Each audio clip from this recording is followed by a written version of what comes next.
Hello, Clarice. Ah, what movie is that from? Hannibal. Yes, you're right. I know that because we just looked it up.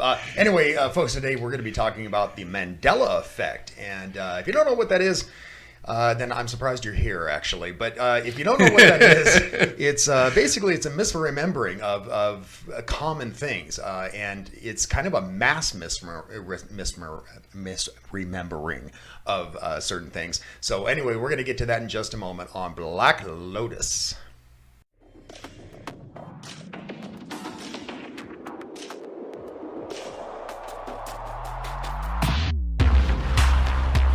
Conspiracy theories, the paranormal, UFOs, aliens, and all things strange and unusual. This is Black Lotus. Yeah, so the whole idea of the Mandela Effect, and I'm sure people have been doing this for centuries, misremembering things. Oh, yeah. But it started really in 2010 with Fiona Broome. And she noticed that people had thought that Nelson Mandela had died back in the 80s while he was still in prison. I was one of those people. Yeah, I didn't even know about this, actually. And I have always remembered him getting out of prison in like 1990 and becoming the leader of South Africa. I remember him actually the funeral and everything. Yeah, You know, being a all lot over of people television do. And they say they remember the clips on the news Mm-hmm. on TV and of his funeral procession. And I wonder if something else was going on around that time. That there was another funeral going on around that time, and that's maybe why people kind of associate it with him. You know, maybe that's why. I don't know, but it just seems weird to me. You know, a lot of these things, I mean, we're going to bring up some examples here, but a lot of these things can be chalked up to just misremembrance, and that's perfectly we fine. all have that. But what's weird to me is that so many people misremember certain things. Which is interesting to me too is that excuse me.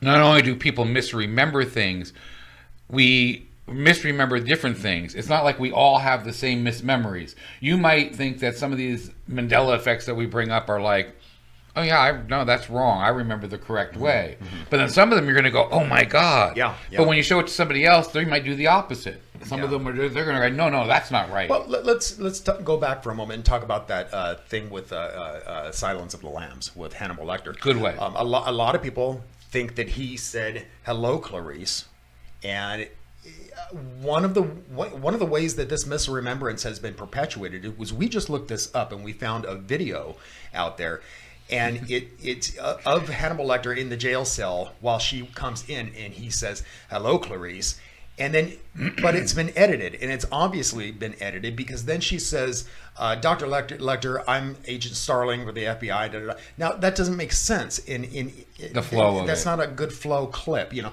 or edit. And so, but what happened was that they edited that with the sequel, Hannibal, right, where he does say that. He picks up the phone and says it to her. Right. So yeah, so I think there's a lot of hoaxing going on here, and people are perpetuating this misremembrance.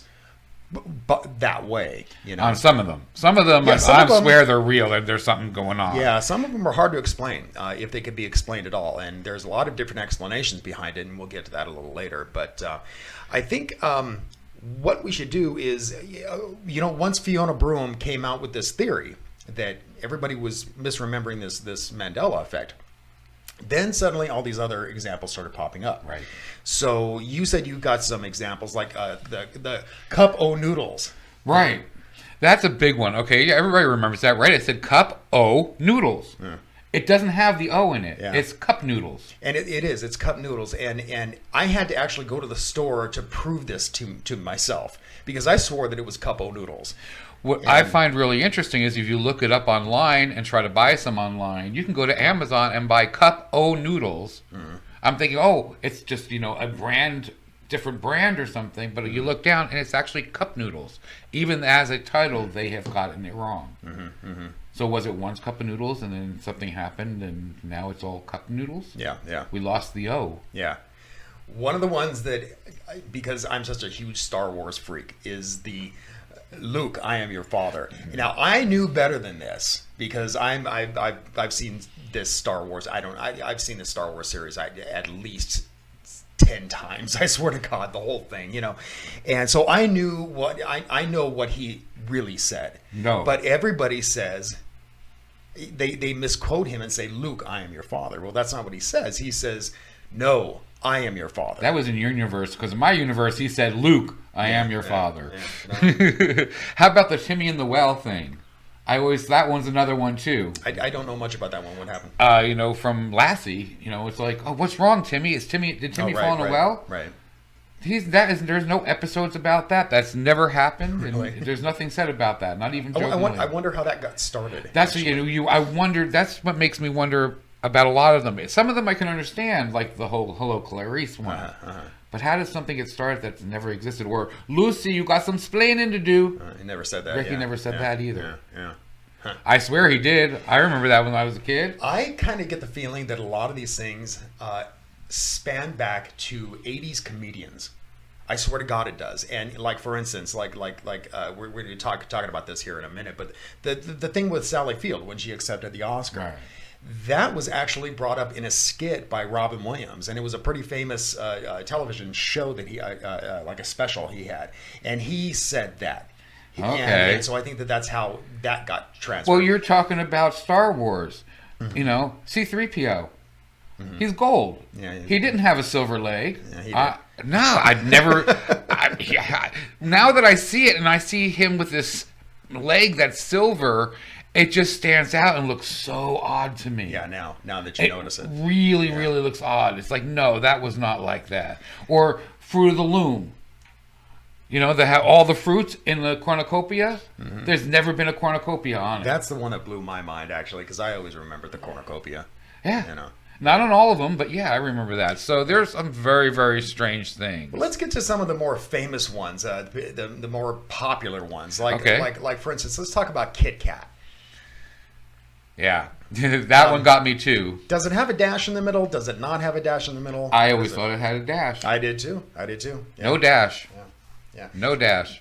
I think maybe one of the explanations in this is because we try to figure out the spelling or grammar involved with it, and I think that so our minds automatically put a dash in it when there's no dash there at all. You know, I think that's what happens. No, that one they had a dash. And then we were talking about the you like me, you really like me, but what she said was you like me right now, you like me.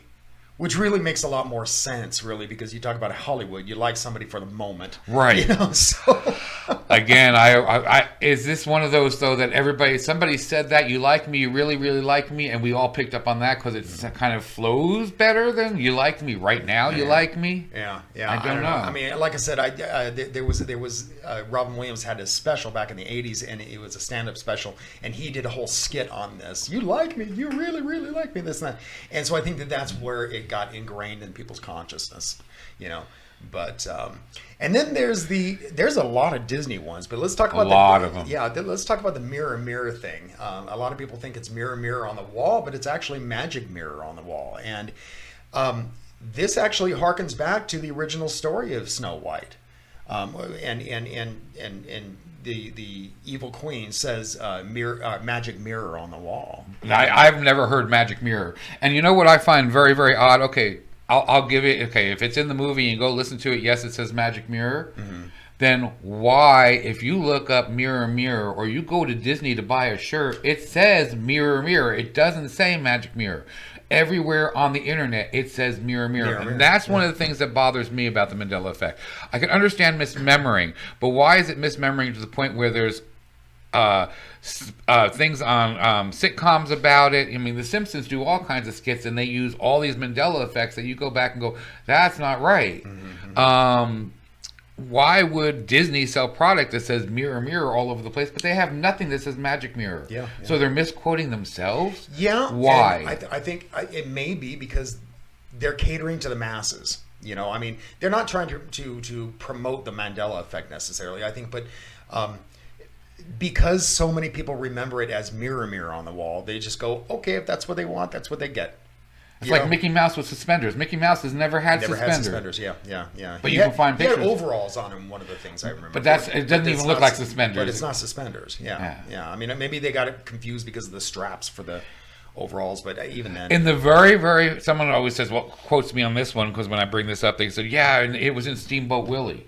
Yeah. No, so I looked at Steamboat Willie, and you know what? There is a scene where he pretends to wear suspenders. He actually snaps pretend suspenders. Oh, he's not wearing any, but he pretends to snap suspenders. Oh, I see. Yeah. So is that why? Yeah, you've got something pulled up here about the Berenstein Bears, and I've heard a lot about this. Yeah, which one do you remember? Well, I remember the Berenstein Bears, but to be honest with you, I've never really gotten into the thing. My daughter was never really into it, and so I never really got into the Berenstein Bears. I've always thought it was Stein, like in Stein, like a stein of beer. Oh, okay. Stein. It's not. It's Berenstein, is that right? It's Stein, yeah. Stain. Oh, Stain, Berenstain. Yeah. Okay. It's not Berenstein. Okay. Huh. So, and I swear, and you can't see it, but I looked this up, and I took some notes and stuff. Someone actually has a VHS of it in front of a book that says the two different things. Now, if you look this up on the internet, it's always been Stain. It has never been EIN. Mm-hmm. EIN. Mm-hmm. But yeah, they have a videotape of it. Yeah. Now, is this somebody who just photo edited or not? I don't know, but I remember it that way. Weird, man. This is one that kind of blew my mind because I have known this song ever since I was a little kid. Yeah. You know that song? You put the lime in the coconut and shake it all up. No, that's not what they say at all. But yeah. Why are you giving the answers before you show the question? But well, we're not playing games here. I'm just pointing it out, you know. But yeah, it's drink it all up, and then apparently, or drink them both up. Yeah, she drank them both up is what she says most of the time. There's one where she talks about, and the doctor woke up, but she never says, and I shake it all up. Does she say, and the doctor woke up? Yeah. Really? Yeah. I don't remember that. So, yeah, because I just finished reading the lyrics. Because I had to check this one. Again, I wanted to check these before I brought them up. Yeah, that's weird. You know, in fact, I had the Alexa on playing music the other day, and it played this, and I was singing along with it. I was singing the wrong lyrics, you know, but weird, dude. And then, of course, everybody loves Mr. Rogers, but a lot of people can't remember what he sings. Do you remember which one it was? I think it's A Beautiful Day in the Neighborhood. No. It's A beautiful day in this neighborhood. Really? That doesn't sound right, does it? It doesn't sound right at all. It's a beautiful day in this neighborhood. Yeah. It just doesn't flow right. The neighborhood. Yeah. I don't know. Nope. It's this neighborhood. I don't understand how we can all remember the same thing. And I can even hear him saying it's a beautiful day in our neighborhood. That makes more sense than in this neighborhood. It doesn't flow right. Right. You know? Nope. It's this neighborhood, not the neighborhood. Weird. And then now, this is the one that really gets me. Yeah. Why don't you tell people about this one? Okay. We all remember Publishers Clearinghouse. Who was the spokesperson? I guess that's more PC than spokesman. Spokesperson for, even though you can tell it's got a tie on, for Publishers Clearinghouse. Yeah. Everybody thinks it's Ed McMahon. Ed McMahon has never had any association with Publishers Clearinghouse. And I remember him on the commercials with the balloons and the big check. Yeah, that wasn't him. That was the Publishers Clearinghouse, but it wasn't him. He actually did a thing for American Clearinghouse. Right, but that was like a one-shot, one-time... American Publishers. Publishers House. Yeah. Sorry, Publishers, right. He did a one-time deal with them once. It was like a month-long little deal. It was a little promotion. Why do we all associate him with Publishers Clearinghouse? Yeah, I don't know. But, I mean, obviously, the obvious answer is that he was more famous than the other guy that was with Publishers Clearinghouse that actually did present the check with the balloons. But, yeah, it was never him. I mean, and so because he's more famous, people obviously misremember the whole thing by putting his face on the commercials with the checks. Yeah. I don't know. There is one weird, strange thing again because they talk about residue all the time. That if once in a while you find things that make no sense to what the actual facts are, and the actual facts are he was never associated with it. But if you watch a clip of him on Johnny Carson, he talks about something he working with Publishers Clearinghouse on Now with Right. Publishers Clearinghouse or American Publishers. No, Publishers Clearinghouse. So unless he himself twisted up his words. Yeah, very possible. He was So- always drunk. The dude was always This drunk. is back then on television. Most of them were. Yeah, Most yeah, TV personalities, especially in the shows like that. Yeah. Oh, you're right. We're drunk, but I still think it's strange. I remember it. So, aside from these examples, I mean, you can find these examples all over the place. It doesn't take much to look at. Just look at Mandela Effect on Google, and you'll find 10,000 of them. And if you want to on YouTube, there's Michelle Platty. It's Michelle Platti. I went to her site because she's doing all the more. They see these Mandela effects keep showing up. Yeah, new ones So- a lot, every day. Yeah. Every day. So she does a lot of the current ones and keeps track of them and stuff like that. So I found a lot of interesting information Now, and stuff about her. what's her name again? Michelle Platty. Platti. Okay, I'll find a link for her on YouTube, and I'll paste it down on the description. If you guys are interested, go check it out. Yeah, definitely.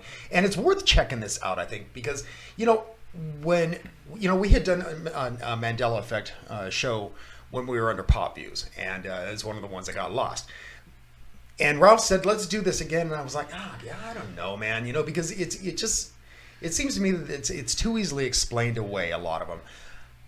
But no, it's not. It's not. And I think it's easy to explain away a lot of them, and a lot of them seem to be contrived to me. People are like grasping for straws.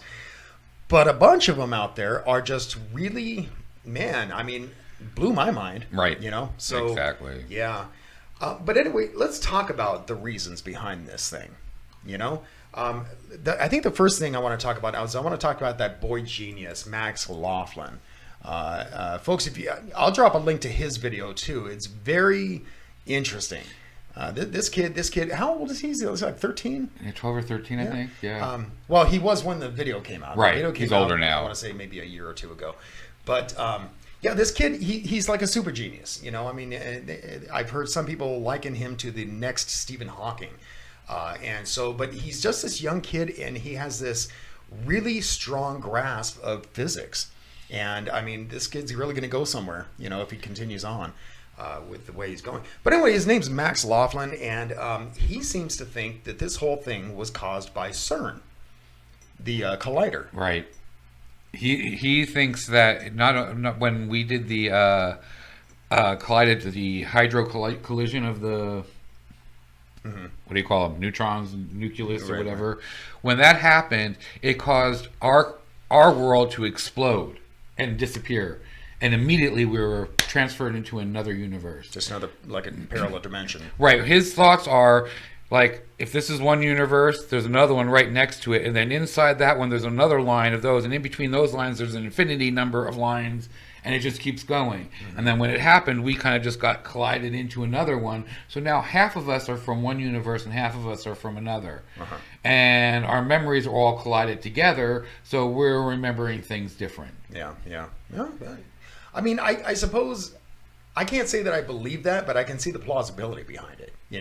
I mean, who am I? I mean, I'm nowhere near the genius this kid is. But I mean, just from a common sense point of view, it seems like, well, I suppose it's possible, but I just don't see the probability behind it.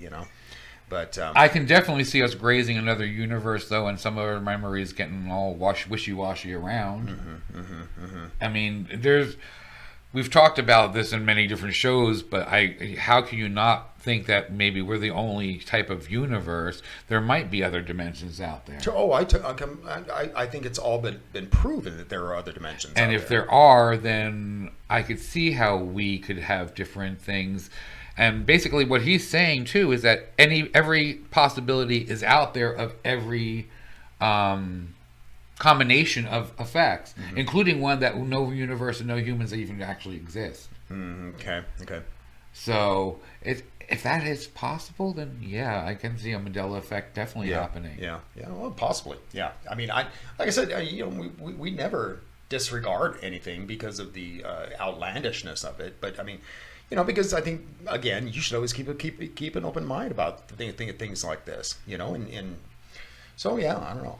However, I'm kind of the opinion I hold a little more faith in the idea that it is a mass psychological misremembrance. That's really that makes more sense to me than everything. And the reason I think that is, I was saying earlier that, why is it that everybody seems to remember these weird things, But I think, for instance, people really started paying attention to this, like I said, back in 2010 when she had coined the term Mandela Effect.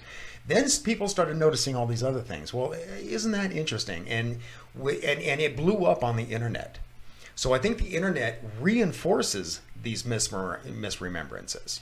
I actually went and read a paper about that and found it very interesting. And it was given examples of, like, if people are given a list of things to remember and words are on that list are things like bed and pillow. Right. When they go and rewrite the list from memory, they'll add words like sleep and tired into the list that weren't on the list. Yeah, because it's an association thing. Right. And another example of this that you're talking about, it was really good, that they took families, and in this study they would take the kids and tell the kids a story about them being lost in the mall. Oh yeah, there's that one psychologist talking about his brother being lost in the mall, right? And his brother ended up remembering this. He remembered it, and he started telling details about the story that he wasn't even told. He added to these details. He had never been lost in the mall, yet he and the family members all started remembering this, and they found that 25% of the families remembered this fake memory. Yeah. I thought that's a pretty good slice of people remembering the fake memory. You think about it, and the subject really isn't lying when he says he remembers it. It's just it's a memory replacement thing for the subject. Just like I'm not lying when I remember it's the neighborhood, not this neighborhood. Yeah, right, exactly. But it's not. Yeah. So and I think that also explains things like the Publishers Clearinghouse. It's just a matter of misplacing.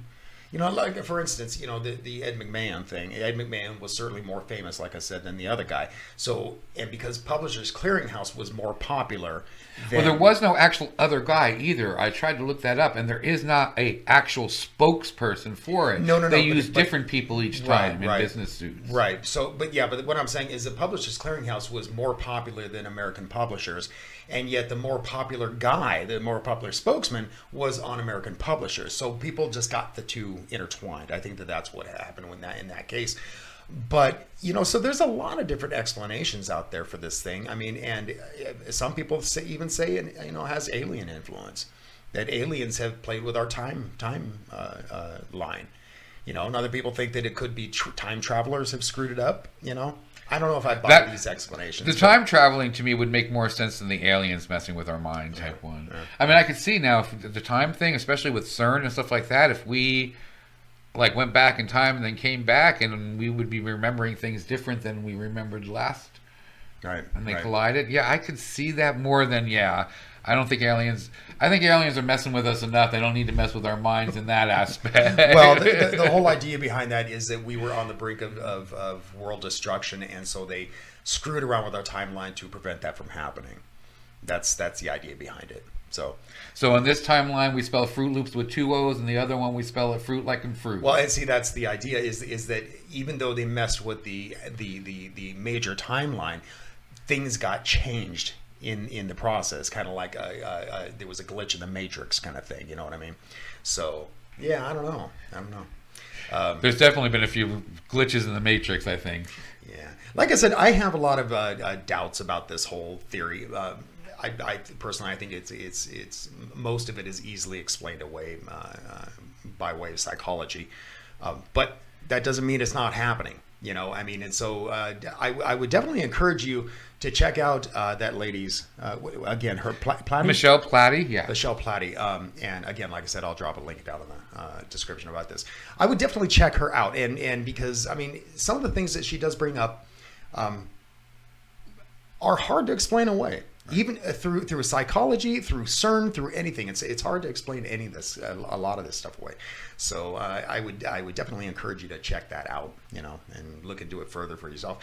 If not, just Google Mandela Effect, and you'll be inundated with 8,000 examples out there of this thing. But Let us know what any examples that like clicked on you, because everybody's different. Yeah, yeah.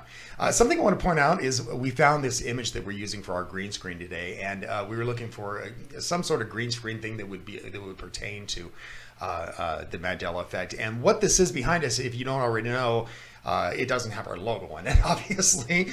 We'd make a lot of money off that. But this is the CERN collider, and to give you an idea how large this thing is, if you can see this person right here.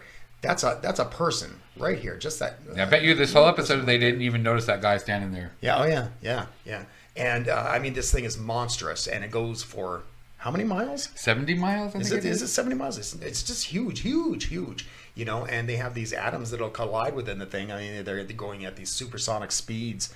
I heard that they recently actually broke the speed of light. Amazing. These things. We're going to blow ourselves up. We need to do an episode just on that. How the world will end when these things collide and create a black hole and suck us in. That is certainly a show we should do, because a lot of people think that it could possibly create a black hole. It's people think that it could create another Big Bang and destroy the universe and everything. Or we'll create a whole nother universe. Yeah. So I don't know, but I have seen that or heard that that's the whole idea behind this, is to recreate a mini Big Bang. But so will that have many people on it, and then we're going to destroy a whole planet? Yeah. What? Well, it wouldn't destroy even the collider. It wouldn't destroy anything. But it would recreate the Big Bang in such a small scenario that it would allow scientists to better understand the actual Big Bang and how it happened. But, you know, and I don't know if this is a Mandela effect or not, but I remember Jeff Goldblum in Jurassic Park, and he was saying the scientists forgot that just because you can do something doesn't mean you should. Yeah. I agree. That was in Jurassic Park. Yes, it was. Anyway, let's wrap it up, man. Hey, I meant to say this at the beginning of the show, but I completely forgot about it. Again, we need your feet. We have Anne-Marie Ballog coming on September 9th, and she does toe readings. You know how a lot of people do palmistry and that kind of thing. She does toe readings, and so we need pictures of your feet. Just the top part of your feet. You need to be flat. Your feet need to be flat on the ground, and you need to be barefoot. And specifically, she needs pictures of your toes. And so and make sure you're barefoot. And we can, if you're having a problem because you don't want them put up on the screen, I'm sure we can send them to her privately. Yeah, certainly. So let us know when you do send us these pictures, and you can send these pictures to us either through our Facebook page, Black Lotus Media Productions. And send it to us on a message through there. Or if you are not a member of Facebook or you don't want to join our group, you can certainly send it to us through our Gmail email account, and that's Black Lotus Podcast, all one word, at gmail.com. So yeah, definitely send us your feet. It's not smell-o-vision, don't worry about it. So, but anyway, we're going to have her on September 9th, and it's going to be a live YouTube event, and so yeah, definitely check it out. Even if you don't send pictures of your feet, come on, join us, and we're gonna have the live chat going, so you can ask her questions if you like to. And if you hit subscribe and the bell when it goes on, you'll automatically see on the little side bar of the YouTube channel that we're live, and you'll be able to remember to come and see it. Yep. So I think they also send you a message, don't they? Yeah, I think so. But anyway, so we are going to get out of here. Until next time, keep thinking and question everything. Hey, don't forget to like and subscribe and click that little bell so you can get a reminder every time we upload a new episode.